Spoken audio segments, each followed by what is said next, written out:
What up, rough leaders? Welcome back to my channel. Back at Ogle. That's Ogle Airport.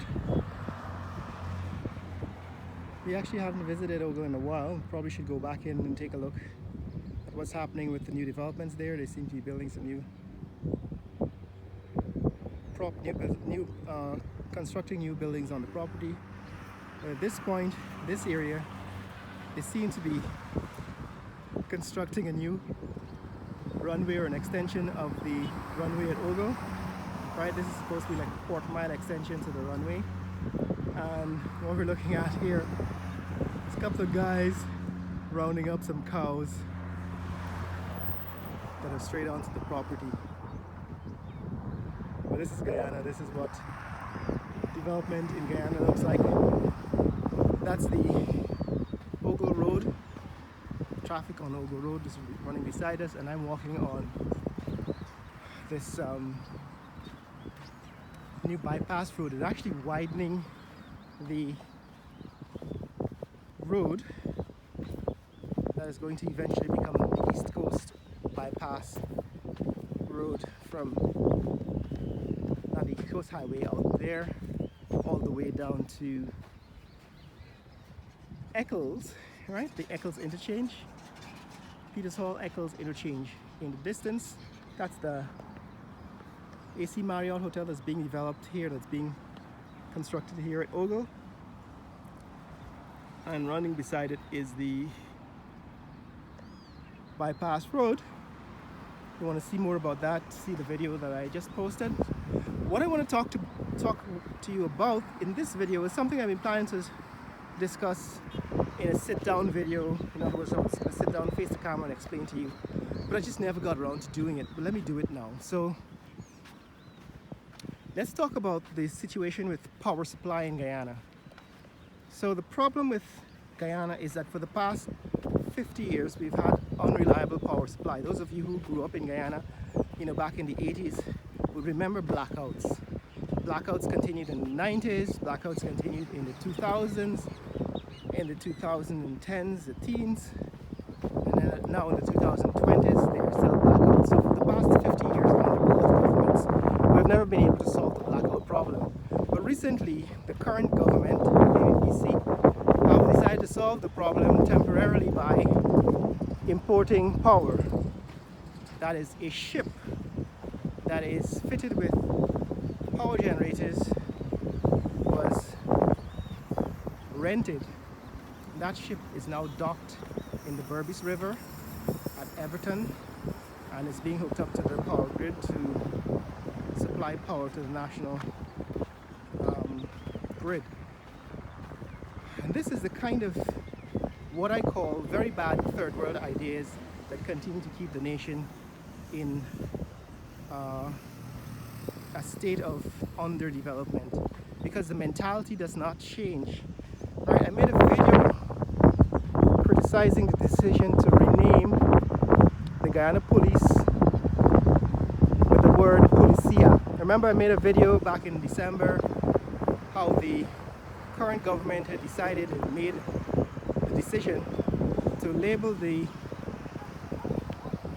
police vehicles in Guyana in Spanish with the word policia, and they did not explain why they were doing this. Importing electricity using a rented ship has the same signature of decision making. In other words, the same stupidity.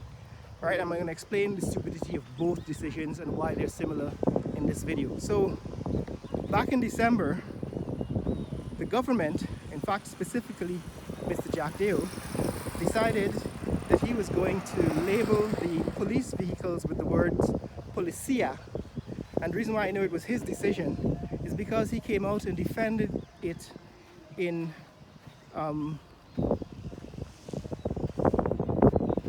public question and answer sessions with the media. So he said, he's going to relabel these vehicles with the word policia. And when the opposition accused him of trying to capitalize on the migrant situation in Venezuela, Venezuelan migrants, his response was that if the opposition wants to win votes, then they should campaign for the votes of migrants. At the same time, it's actually issuing Guyanese identity cards to migrants from Venezuela. Now, Nicolas Maduro responded to that by threatening to invade Essequibo, right? Because what Maduro interpreted Jagdeo's actions as was a undermining of Venezuelan population. He was basically stealing Venezuelan citizens. Okay, this is part of the culvert that's being built here. So Jagdeo was attempting to shore up his political position by stealing votes from migrants, by giving them citizenship, and by making them feel welcome by rebranding public security vehicles with Spanish words like policía. Right? So it was a nefarious move. It was not something that was meant to help Guyanese people. It was not in the interest of Guyanese that these vehicles should be branded with policía. It was a political move to guarantee success of the PVP government at the next elections. Right? And that's exactly what's happening here with the power ship. It is not really to solve the power situation in Guyana, because Guyana has had blackouts for the last 50 years, but it's an attempt to win votes to sort of give a temporary band-aid solution to the power problem. And that if you can get additional power into the grid over the next few months leading up to the national elections in Guyana, then the PVP government can claim that they have made some progress in addressing the power situation. But the power situation requires a much more stable and permanent solution. Now, if they had said, for example, that they were building power storage facilities like batteries, huge batteries to store solar power, which is what in fact they're doing in California and Texas and so on. You know, Elon Musk's Gigafactory and Californians are using the boon in solar power and wind power to store power so that it can be released at night. So they're building huge batteries that can store the solar power that is available only in the daytime or when the wind is blowing, and they can release that power in the nighttime when it's dark and the solar power is not available. So if Jagdeo and the PVP had said, you know what, we're going to solve the power problem in Guyana by creating multiple sources of power, so we're going to build huge batteries like they have in California and Texas to match the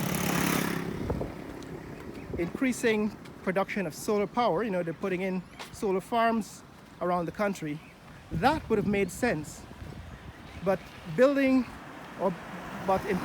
a power ship, right? Some ship that is equipped with several power generators and renting at a cost of several million US dollars per month, that is a stopgap and a temporary solution that has the same signature of the Policía branding, right? So it's a political move, and it's actually quite annoying, because if this government and the previous, in fact, if all governments would remove politics from their decision making,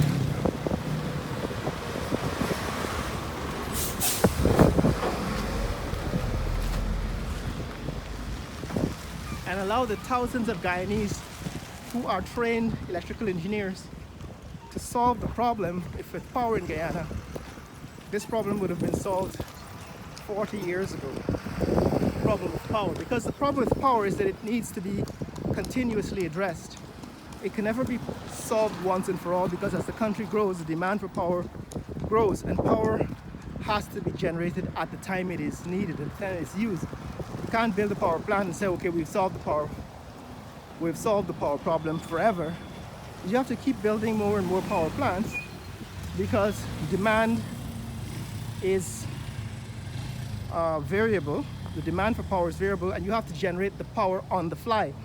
You know, somebody turns on the AC in the daytime. Right, this is Ogle Villas over here.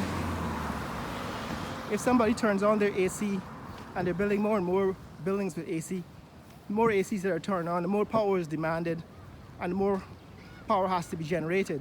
And that's a daily basis, probably increases on a daily basis. So you have to keep putting more and more power into the grid. That means building more, continuously building more and more power generating stations. And that is what is missing from these political decisions like the power ship. Right? It's a political decision because it has not taken into account the fact that power is something that will continuously grow on demand. So it has to be delivered on demand. And so it's just as stupid, right? A decision to import power from a power ship is just as stupid as a decision to relabel the police vehicles with the word policia. A permanent solution would be building additional storage, power storage for the solar power that's being generated. You know, like building new battery facilities, huge battery facilities, and you have electrical engineers that are being trained. You have thousands of Guyanese electrical engineers, both living in Guyana and abroad, who have the knowledge to solve these problems, to build storage units, whether it be, you know, a storage of energy in the form of water, building a dam and using solar power to pump the water up the gradient and releasing that water to generate electricity from turbines when the sun goes down. You know, there are lots of ways to store energy from solar power, and the people who are trained to do that, solve these problems, are not being allowed to do so. So that's my discussion, guys. Here we are that's industry. Just gonna cross the road here and head down to the East Coast Road. Right, this is industry. I'm going to give you a tour of industry in some future videos. It's an interesting community and it's worth examining how development is happening in these East Coast villages, industry being one of them. But yes, guys, that's the situation with power in Guyana. The problem is that this power ship that people are boasting about is just another temporary solution, just like the policia, which they had to withdraw because once Maduro realized that Jack was trying to steal population from Venezuela, he decided to invade Essequibo, and so the country was faced with another crisis because one short-sighted politician did not see the impact of the short-sighted decision to steal Venezuelan migrants.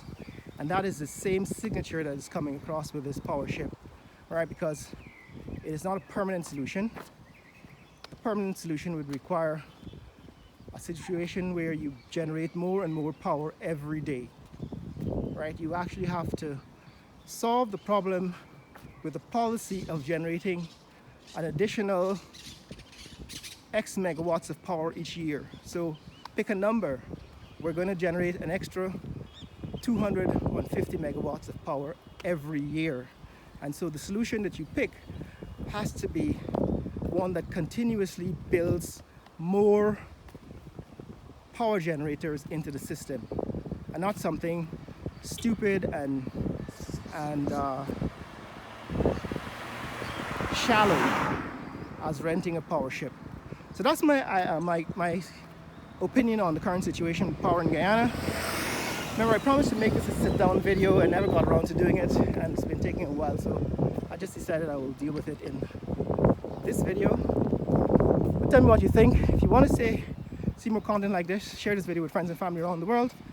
Let people know what's happening here in Georgetown, Guyana. Morning. With the power situation and the new power ship. And share this video with friends and family around the world. Let people know what's happening in the fastest growing country in the world. Later! That's Ogle.